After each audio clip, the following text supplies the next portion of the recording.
आहा! टमाटर बडे मजेदार. कसले मजेदार मंडळी टमाटर मार्केटमध्ये गेले होते सकाळी. खूप महाग टमाटर आहे म्हणजे ₹40 किलो. आता तुमच्याकडे कसे किलो आहेत ते कमेंटमध्ये नक्की सांगा. तर मेसमध्ये मुलींनी मागितली होती टमाटरची चटणी. मग काय टमाटर महाग असू नाही तर स्वस्त असतो लगेच तयार करायला घेतली. मग त्यासाठी इथं आहे ना लाल-लाल टमाटर स्वच्छ धुवून घेतले आणि चरा-चरा टमाटर आणि कांदा बारीक चिरून घेतला. जेवढं बारीक होईल तेवढं बारीक चिरून घेतलं. नंतर कढईमध्ये तेल गरम करून त्याच्यामध्ये जिरा, मोहरी, हिरवी मिरची, कढीपत्ता आणि कांदा टाकला.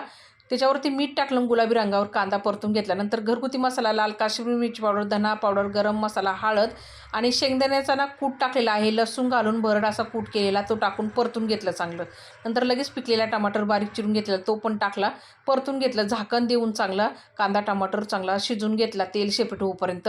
नंतर चवीनुसार मीठ टाकलं, कोथिंबीर टाकली. परत गॅस बारीक करून चटणी चांगली शिजवून घेतली. तयार झाली झणझणीत टमाटरची चटणी. भेटूया पुढच्या व्हिडिओमध्ये. धन्यवाद.